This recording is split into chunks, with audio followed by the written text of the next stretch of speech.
remember, go to Salt Lake like we planned. Uh-huh. So he was a tailor with 21, he owned a tailor shop with 21 tailors.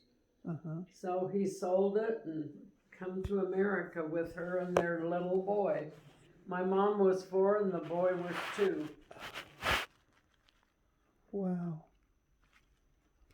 And then the stepmother she wasn't very good with my mother.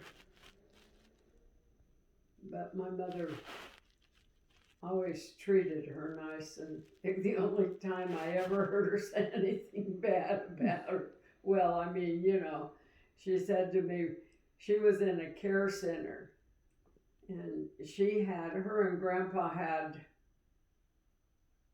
4 children. Mm-hmm. And then there was my mom and her brother, Adolf. Mm-hmm. And Grandma, the stepmother liked the son, but I don't think she liked the mother or my mom for some reason. Maybe because my grandfather was maybe closer with her or something and she didn't like it. I don't know. She was a German lady too. And so she took Mom out of school in the 3rd grade and put her out cleaning houses 3rd for people. Wow. And the same thing, when you come home, give me the money. Mm-hmm. And so my mom did that, and then as she got older, of course, she found some friends. And then she went to work for the laundry, working in the laundry. Mm-hmm. And was a lot more money than what she made cleaning, Yeah, right. And was the same thing. They gave her 50 cents a week as out of her paychecks. Mm. Well, if she wanted to go to the dance on Saturday, and my mother loved to dance, she would have to either walk to work or walk home from work. So she'd have that quarter to be able to go to the dance, and with her friends and that. Uh-huh. So, and she worked with another little girl. Her last name was Gertz. And so I don't know how it come about. Well, I think the little Gertz girl didn't like it because they didn't give Mom enough money. She thought they should give her more than 50 cents a week, Mm-hmm. Mm-hmm. And so her and my mother were talking, and she said, so she goes home and tells her mother what's happening. And so she said, I want to know if Paula can come live with us. Mm. And her mother said, well, yeah, I guess she could. She said, well, Mom, I don't think she'd be a burden because she would help or give you money for food or pay for her own food, And she said, no, she could come. So they talked it over, the 3 of them. And so my mother went home and told my grandfather that she was moving out. And the old lady said, how old was she now? No, she's not moving out. Oh. And she told Grandpa, I am moving. And she packed her, I don't know if she had a bag or what she had, but she packed up and moved.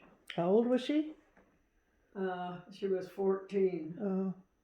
And she moved in with the Gertzes. And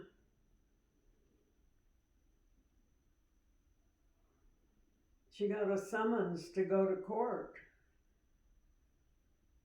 And Mrs. Gertz said, she said to her, what is this? I haven't done anything. Mm-hmm. And she said, oh, your father's, they're trying to make you come back home. Mm. So she said, I will go with you when you have to go. And so they went, and the judge heard the case, Mm-hmm. and he said, "Mom, I think mom was going on 15, I think, or 16." And he said,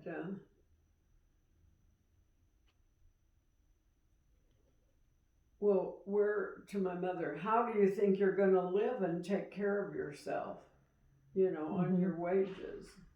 And my mother says, "I have a place to live. I live with a family." Mm-hmm. And then Mrs. Gert spoke up, and she said, "Yes, Judge. She has moved in with us, and she lives with us. She's working, and she's doing well." Mm-hmm. And so he told my grandfather that there's no reason for her to come back home This was in Salt Lake, or? Mm-hmm. under these circumstances. Wow. So then her and the Gertz girl found out that if they went to Ogden, they would make a lot more money Uh-huh. than they were making in Salt Lake Mm-hmm. at the laundry. Mm-hmm. So they both go together to Ogden, and because it paid more, Uh-huh. and that's where she met my dad, was in Ogden, Uh-huh. and at the dance hall. But my dad wasn't a dancer. But he went to the dance. I guess that's what they did. Yeah, social. Yeah. And the old Bertha Hall, dance hall, my mother always talked about. And as a matter of fact, it's been a couple of years, I guess. We went to the movie up there, and we come out and we come down 20, I don't know whether it was 26th or 27th Street. And there was a big sign that said Bertha Hall. And I said, "Oh, Lisa, that's where Grandma D used to go dancing and met Grandpa D." Oh my goodness. So, Oh wow. and my dad was a member, Uh-huh. and his family, they had all come from, not my dad, but the grandparents and that had come from Holland. With my grandpa, Mm-hmm. How was it she got over here to the United States? How was that? How did that happen? How did Grandma get over here from Germany? Well, they came by ship. So her whole family came over? Well, it was only my grandfather and his two children. Oh, okay. And one tailor had converted, Uh-huh. and so he came with them, which was good because it helped. He helped Grandpa. I mean, Grandpa had a 4-year-old and a 2-year-old. Right. So they just wanted to come to America, huh? Yeah. And so Mama said that when they left Germany, they come out in a little boat, and then they had a rope ladder to climb up into the ship. Mm. And so Grandpa had Adolf in his arms, and Mom was in front of him. That was a nice email. And she said she climbed a couple of stairs, and then she got scared, and she just held on and wouldn't move. So the tailor said, 4. "Come," he said, "Conrad," he said, "you need to come back down. Let me go and help Paula up, and then you and Adolf can get up." Mm-hmm. So that's what they did. So and then she said she got in trouble on the boat. For what? Well, I don't know. I guess a 4-year-old could find something to get in trouble with, huh? Well, she had a bag of balls, Uh-huh. and they were in a bad storm. And she took her bag of balls up and was sitting on the stairs up on the deck, throwing these balls, and the water was washing them out because it wasn't a solid, it was railings, Uh-huh. on the on the deck. Uh-huh. And when my grandpa found her, he was looking all over for her. And he, like he said, she could have been washed right off with the balls. Yeah. She probably thought that was a lot of And fun, she though, said watching the balls go out in the water. That was the only time she ever realized that. She said that my dad really was mad at me and really spanked me. He was scared. Yeah, because he was so frantic. Yeah. And she said, but yeah, so Augusta, that was her name, the step grandma. But my mother still always, and when she got old, mother would say, well, I was the baby, so I got to go on the bus all the time with them. My mom and dad never owned a car. Really? Yeah. Wow. We traveled by rail and we rode public transportation. Mm-hmm. And so when I was littler, we'd get on the bus and go out and visit Grandma Dietz, even though my grandfather and her got divorced. He had a chance to come to Riverside, California to teach tailoring at the Indian school. And she would not come with him. And it was, a much better paying job than he had in Salt Lake. And she just refused. Wow. So he left her there at the house and come down here and worked and send her money and everything to live. Mm-hmm. But then she got a divorce because he wouldn't. He didn't come back.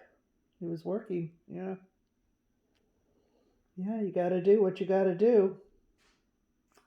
And then she raised Cain. She wanted a temple divorce, and they wouldn't grant her one. And she was really a stubborn, a mean-looking lady. Really. Her personality fit her looks. But I think it was because she was so mean. Yeah, it showed. Yeah. And she was working in the kitchen in the temple.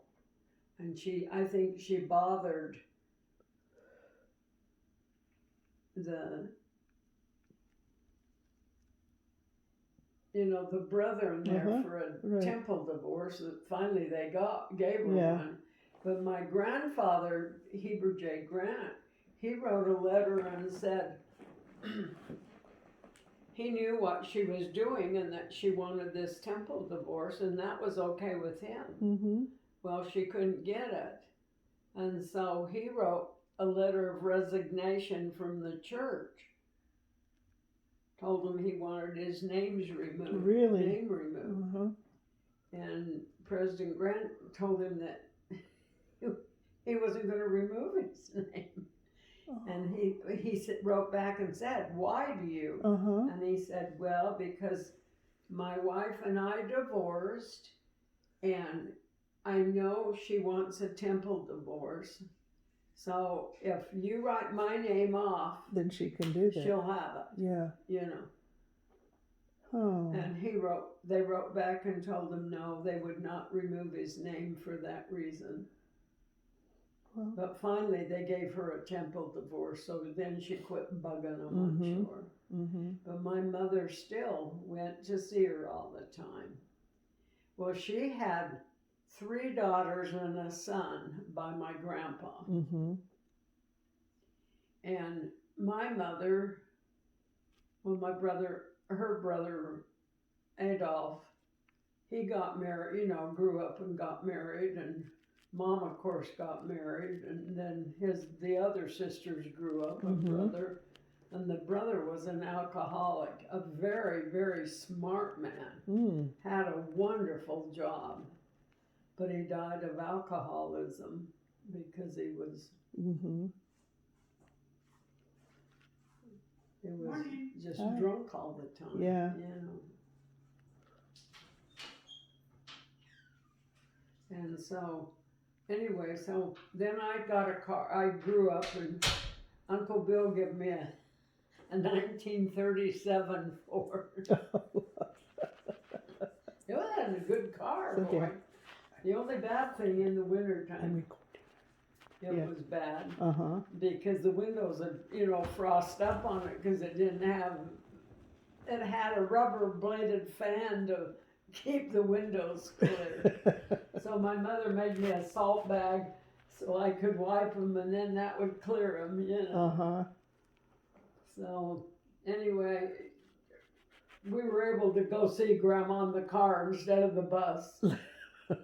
And I didn't really, she was okay. I mean, I went and I was not, and well, if I hadn't been nice, my mother would have smacked me up the side of the head. And so we would go visit Grandma Dietz. Well, then the daughters put her in a care center. Mm-hmm. And so Mom said to me, Aunt Marie called, and I said, oh, what's new with them? And she said, well, they finally put Grandma in a care, or Augusta in a care center. Mm-hmm. And she said, I'd really like to go see her. And I said, well, tell me when and I'll take you. I said, do you have an address? And she said, yeah. Aunt Marie gave me the address and everything. So we went up to see her and was visiting with her. And she said to my mother, where's Jerry? That's my dad. Mm-hmm. How come he didn't come? And my mother said, well, he's working, so he can't come. He's Right. at work. Well, I want you to go home and tell him I need to talk to him. He needs to come see me.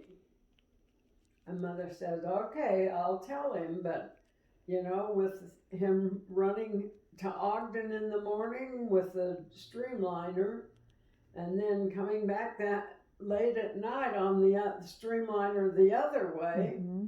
she says, I don't know that he'll be able to come visit you. Of course, he was home all day, but I worked all day too.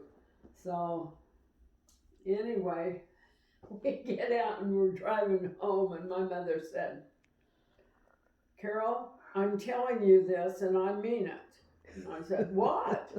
And she said, do not take your dad up to see her. And I said, why? You go see her.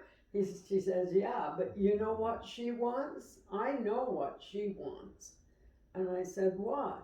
She wants us to take her to our house and me take care of her like I did my dad. Oh. And I said, well, that's not coming because I don't want her in the house with me, so I won't take you there. But that's the only mean thing I ever heard her say about, even though that woman took her out of school in the third grade and made her go to work. And then even tried to take her to court because she moved out when she got older and was working in a laundry. And they give her 50 cents a week. And if Mom wanted to go to the dance, she had friends, she had to either walk to work or walk home one way. Because she had to have a quarter to go to the dance. So my mom had a rough life, but then she says, I met your dad. Well, do you know what Grandpa Dinkers told my mother when Daddy took her to meet his folks?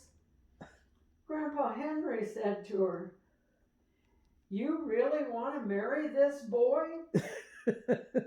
And Mother says, yes, he's a lovely, just treats me wonderful.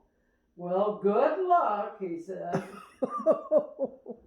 Was he joking? No, he was serious. Wow. Mother said, he didn't even know your dad. He said, Dad was Dad started working for the railroad when he was 14.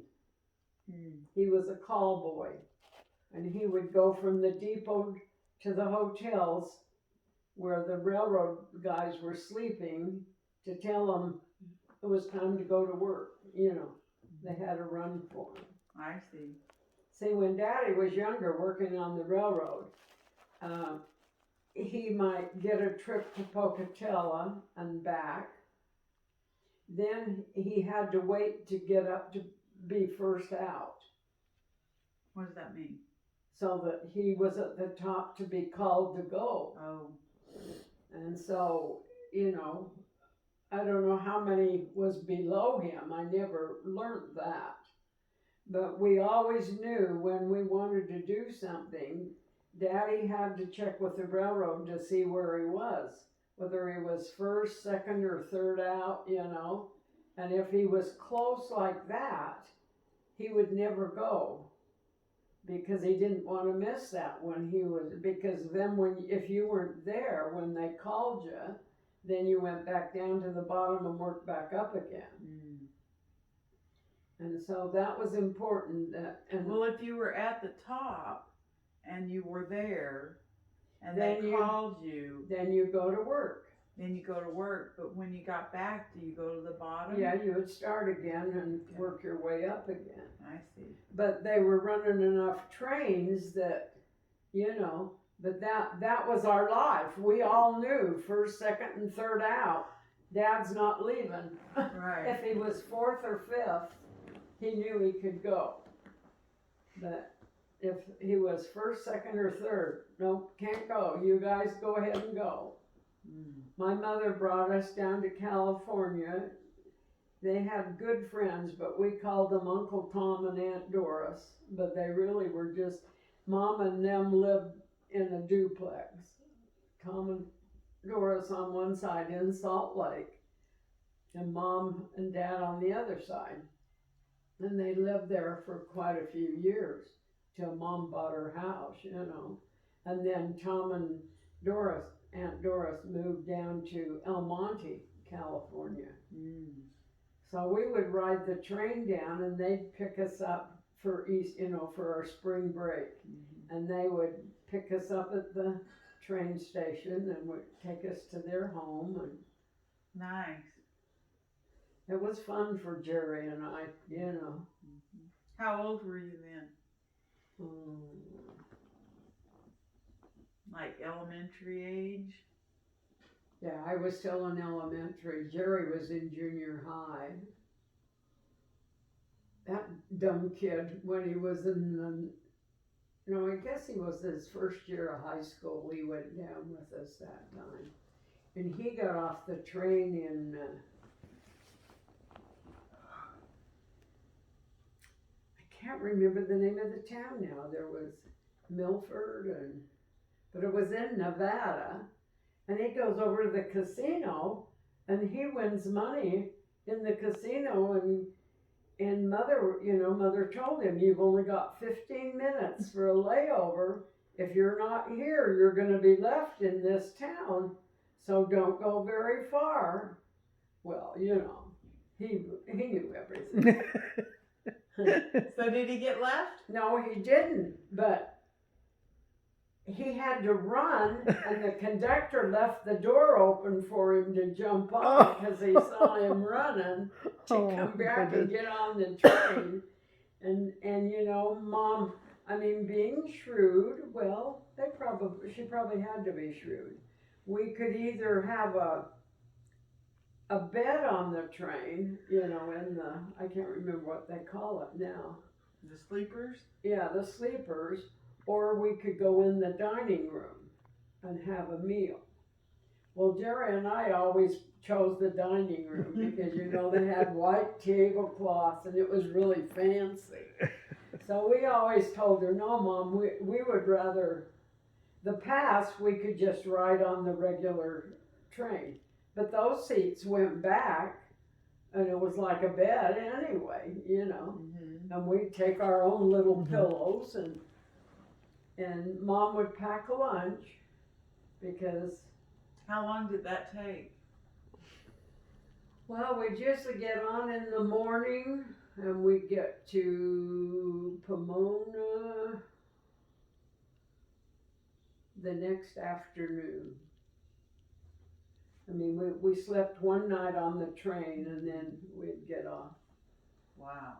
But coming home, if they didn't have a paying person leaving Pomona, we had to go into LA to get on the train. Because we were pass. We rode for nothing because of Daddy's, Right. Working.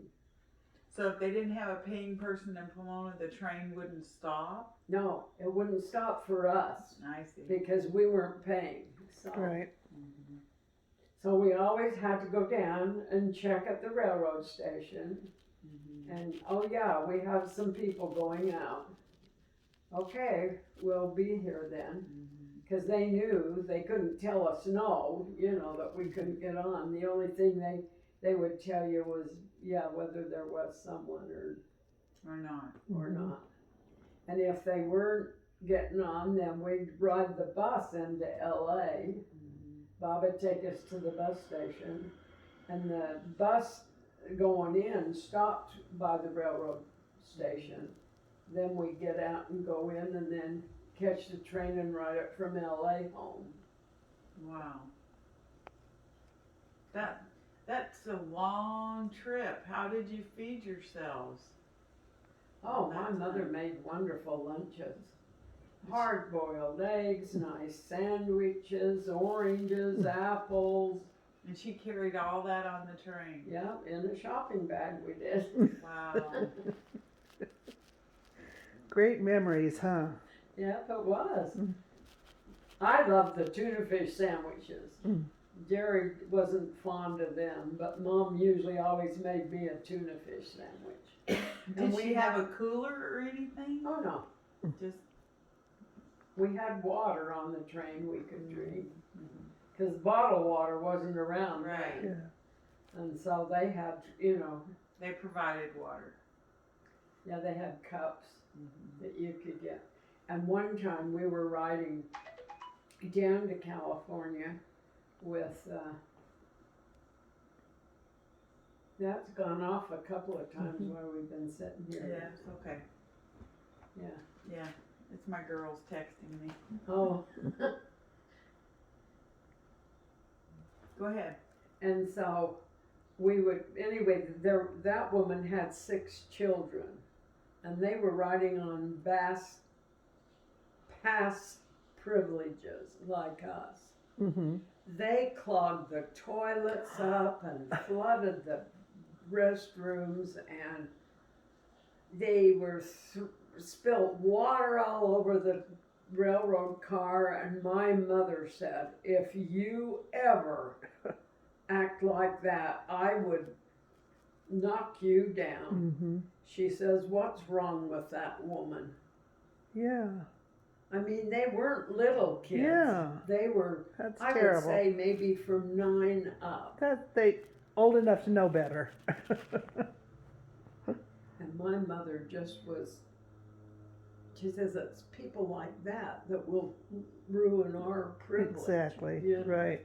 A couple of times I got to sleep in the sleepers. That was fun.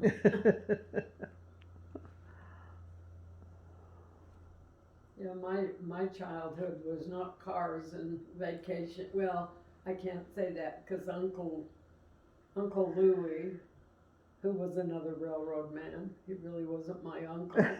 And Uncle Murray, I had an Aunt Pearl and an Uncle Murray, and I had an Aunt Edith and an Uncle Louie, and they weren't really related. Yeah. Just called them aunt and uncle And they had cars, and they took us lots of times. And of course, because I was the youngest of all the family's kids, my mom had to drag me for a while. And their kids got, bigger. Uh-huh. So they all spoiled me really bad. Uncle Louie would say. Okay, Carol, what do you want from this, we'd stop, you know. Uh-huh. I want a hot dog with mussy on it. Okay, that's what I'll get you. Oh boy. And then a couple of times my older siblings took care of me, and my mom and dad would go fishing with them and camping, you know. Mm-hmm. And I'd stay home with the older ones. And then when my grandpa got sick, Grandpa Dietz ended up living in California. He married another lady from Ogden. He met her in Ogden, and they got married, and that was Aunt Emily. I remember her. I do remember her. She was real little. Yeah, real tiny lady, just a sweetheart. Very sweet. She was my dad's age when, as a matter of fact, in grade school, my dad put her pigtails in the inkwell. Oh. And she remembered that. When she met him, she asked him, you know, do you remember? He probably liked her and wanted her attention. Oh, she was so sweet. We all loved her to death. Mm. And she came from Ogden and had never been married, and Grandpa and her, I don't really know how they met though. I wished, well, at that age, I wasn't interested in knowing those things. Right. But my mom, she was a hard worker. They were remodeling the house, and because she had, well, when she moved from first, she was on 2nd North, above 5th West, not far from the railroad yards. Mm-hmm. And my older brother, Harold, Uncle Harold, she said he was so fascinated with trains that he would run off and head up to the railroad tracks. And I mean, there's, I don't know how many tracks coming into the railroad yard. Mm-hmm. And so the only thing she could do with him, she would tie a rope onto his overalls in the back, and then she had this other thing that she hooked to the clothesline so he could go out and play. Go back and forth with But the he rope. could run up and down and be all over the And yard. not but he get away. couldn't go out of the yard because she said he just loved those trains. Well, I remember when Brent on 4th Street, Mm-hmm. when they lived on 4th, he would run up, he'd He hear loves the them train. too. Mm-hmm. He would run up and lay on the seat Oh. so he could see the wheels of the train. Oh. And I said, what are you doing? Oh, there's a train, Aunt Carol, train. He still loves trains. In fact, the guy that we sold the boat to was a retired Union Pacific man last summer. And we got talking about the family and trains and the history there. And he brought Brent, the last time he came over to the house, he brought him one of those calendars that Bob and Marge used to always have. Union Pacific. Beautiful calendars. And they're hard to come yeah, by. that's what he said. He goes, but he says, we built a relationship in doing this transaction, so it was interesting that he says, I'm going to bring Brent something. He said, I'm going to bring him something, and he brought one of those calendars, and so. Yeah, they were beautiful calendars. Yeah, I remember him always being in. We had those in our home. Yeah. One every year we had in our home.